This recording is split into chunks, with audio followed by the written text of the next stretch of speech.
There's nothing better on a chilly winter day than a good bowl of comfort soup. Joining us this morning with some recipes is Chef Marshall O'Brien, whose goal is always nutrition on a mission. I like that. Good morning, Chef. Good morning. Glad to have you back. It's always a pleasure. Thank you. So we're talking soups, and I know this is going to be big because there's lots of flu going around. I was just sick, and I could have used some of this. Yeah. So what kind of soups are we talking about? Well, first I just want to say how easy soups can be. You can have ingredients prepped ahead of time and have them frozen, so then when you are feeling like crud, and you don't want to have to do all the cooking, but you want to take control of your health. You just throw it into a pan. Exactly. You can pull things out of the freezer. So we have a really delicious pureed turnip soup. And it almost looks like gravy. It's very creamy soup. I would use a different choice of words, but that's okay. No, but it is. And the reason why, all jokes aside. It's healthier than gravy. It certainly is. And all jokes aside, Cody, the reason why it has that is because you have some potato that we use instead of cream to add to create the creaminess of it. Now, turnips and potatoes, along with some of the other ingredients we'll get into, are great because they last forever in a cool, dark space in your pantry or closet or basement or whatever. And in Minnesota, we really pride ourselves on having these hearty root vegetables. So that's a really delicious soup to have like that. For sure. Then we also have this beautiful artichoke lentil soup.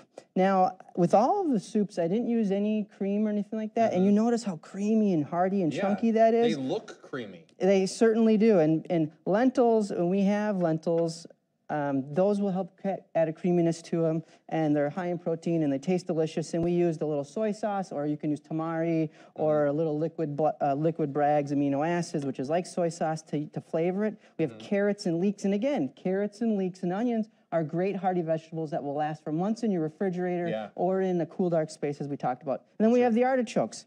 Now, I'm really excited just to top it off because you talked about having the flu and feeling crappy, and I get that because I was sick for about a week.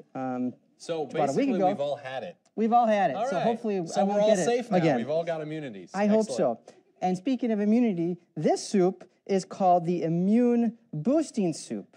Now, the reason why it's called that is because we have kale, and kale is an ingredient like broccoli and cabbage and other hearty greens that have anti-inflammatory agents and antioxidants in it that will help you build your immune system. So even if you don't like something like kale, you can use another green vegetable. Sure. It'll basically give you the same thing. Spinach, chard, certainly. And we have mushrooms, and mushrooms have a lot of healing properties. Now, I don't like to get all technical with all the health stuff. I mean, I want it to taste delicious, and I want you to get excited about it. The deliciousness. But if it can make you feel better, who doesn't want to feel better, right? So we've got mushrooms in there. We have miso, and miso is fermented soybeans, and this is great for your digestion. Now, sometimes... Fermented soybeans. Yeah, and it's salty, and it's a nice alternative to be adding salt. And oftentimes we don't make the connection that if our digestion isn't strong, that's why we can be sick often. So if you're eating things that make you have a strong digestion, which miso can do, we also use turmeric and curry powder. And curry powder, that's what I'm smelling. This is just the turmeric, but the turmeric has a lot of elements for helping promote strong digestion.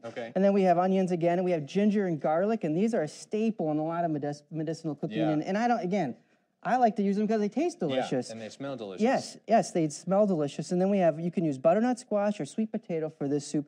And this is really, really easy. You don't have to give a big presentation when you're doing it. But you just have, like I said, you can have the butternut squash or sweet potato or the kale. You could have those prepped out ahead of time in your fridge or in your freezer. And then you just pull them out and you mix it together. And I mean, it's really simple. Okay, so what's the liquid in here? You just add water? We just use the veggie broth. Oh, you use the veggie broth. You can use a chicken broth or chicken stock. If you want to make your own from scratch, I love it from scratch, but I buy it from a box, and I just look for ones that don't have that have just real ingredients in the box, and that's totally fine.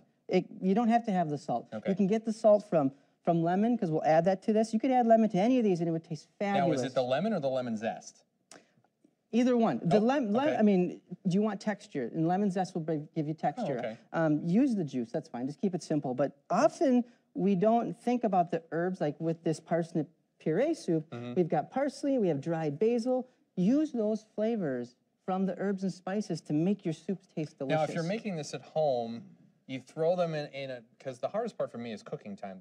You throw them all in the pot and you go, okay, how long is this supposed to sit here? How long would something like that be on a boil for? Something like this, because it's sort of a delicate soup with the miso, they say if you boil miso, it loses its digestive enzyme So fighting you're properties. simmering, you're not So even yeah, boiling. yeah, you're just heating this one up. You first saute the veggies, then you heat it up. But like with your Okay. lentil soup, the lentil artichoke, or the puree, you simmer it for a couple hours. The more soups simmer, the flavor develops and evolves. Okay, so the longer you have, the better. So like you can make it today before the football game, get it all ready, and then tonight, you know, at You 5 have or soup 6, when you you have get soup, home, yeah. because you've been outside and it's cold. Yes, and just keep it simple. It's delicious. It's a great way to get kids involved or the grandkids involved, your nieces and nephews.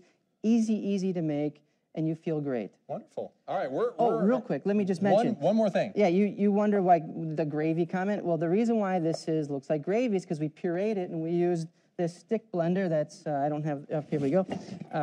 This attachment, you just blend it up. You could use a conventional blender. I suggest using the stick blender. It's really easy to do.